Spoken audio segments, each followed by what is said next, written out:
especially when you're that age and you're doing something on a school night with other kids. It's like extremely fun, you know, even though everyone's covered in blood. It's just like, yeah, but we don't have to go to school tomorrow, you know? So, yeah, there was no real issues or anything like that. Everyone kind of knew what was expected and understood that, hey, this is just for show, you know? We're not really killing people.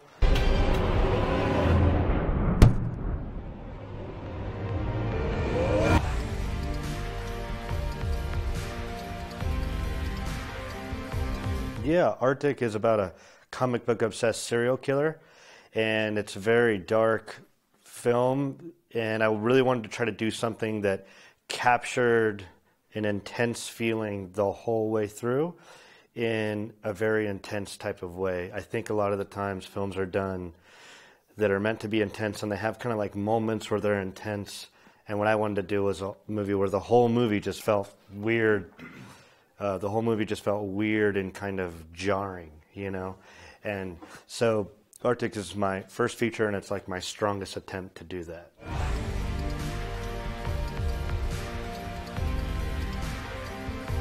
Antonio Cherry did those opening credits, and has a lot of artwork from a guy named Ben... I forget his last name, how to pronounce it properly, but he's great. And he's kind of like a storyboard designer. And originally the idea for Arctic as a creator is that he's drawing these pictures that almost look like storyboards. And so I thought it'd be a really good idea to, at the beginning of the movie, just kind of dive into the story right away, even as we're laying out the credits, and have it be like a tease of what's to come. That kind of like, maybe if you rewatch the movie, adds like this extra added value when you check it out again, like, oh, that's from the, okay, I get it, yeah.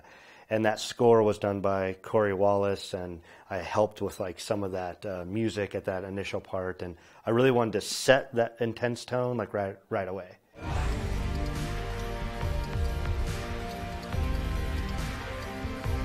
I wanted to work with the DP Martin Moody, DOP Martin Moody, who I've worked with before many times. We both wanted to try to create this environment that, although we were shooting in darker areas, we had lots of bright lights that highlighted aspects that I wanted to make sure were visible, but that we were also shooting through lots of noise and had lots of natural grain.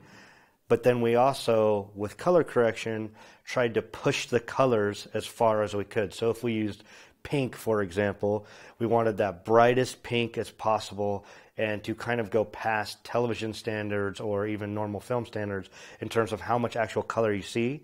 And then later what I did in the post-process is added a bunch of processing and film grain and filters over the top of that to kind of desaturate it then. So what's interesting is you have this aesthetic that is very colorful, but also very destroyed at the same time.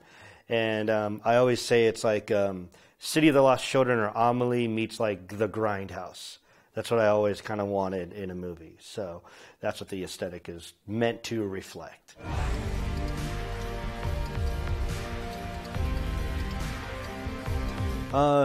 Yeah, we did a lot of kind of really dramatic and really drastic stuff with the kids, and honestly, they just had a lot of fun with it. And it wasn't,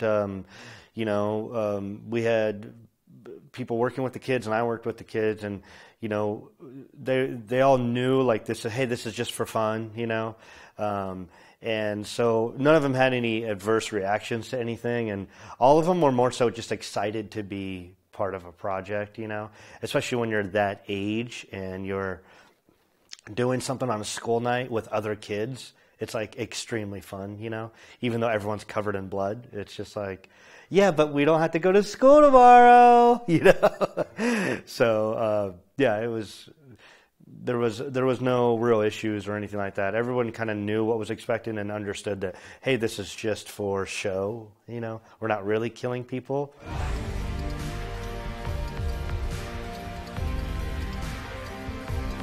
I ran across Jerry Giangelo randomly. I wanted someone that literally had a look of like a long beard and long hair, and I looked on YouTube, and there was a trailer for a movie he had just directed himself that he also starred in. and he had the exact look I wanted.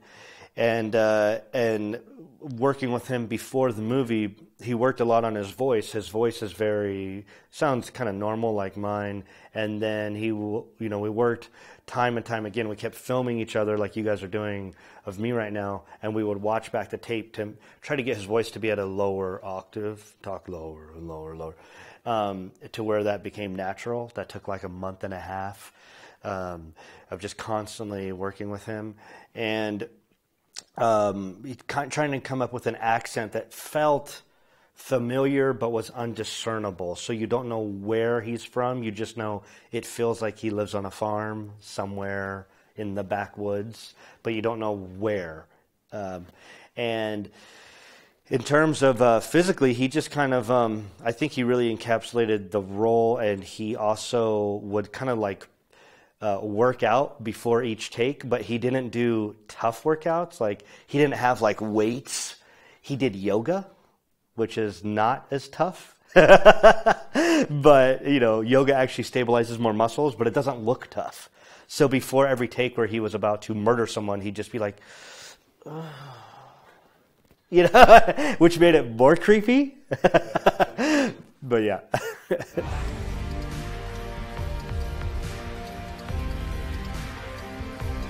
Yeah, it's really cool because this town itself is very historic, and it's not the type of area I get to hang out in the States. So, and it's us all in the same hotel. So all the filmmakers, even if you don't like each other, are like forced to work together and communicate and hang out every day and eat together.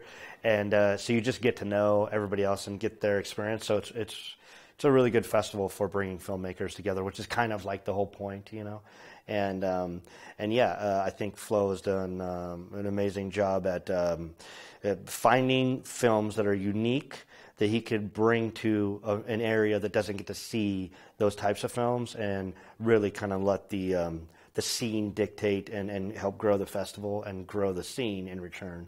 So I think Hardline's great. If I ever get the chance to do another movie, I hope I come back.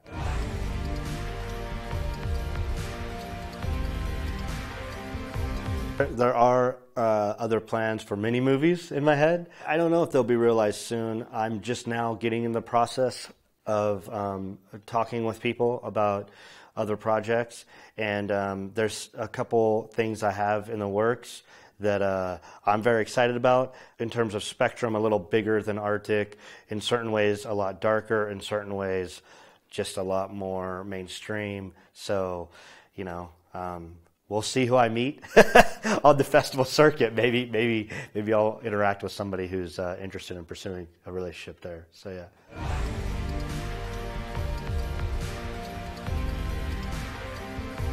Arctic had a small cinema release in America. Internationally, Hardline is one of our first festivals. It's our European premiere. We have just kind of started our trajectory into international film festivals. I really want to try to hit as many different areas in Europe as possible. I love Europe, and I'm European actually. I'm Polish.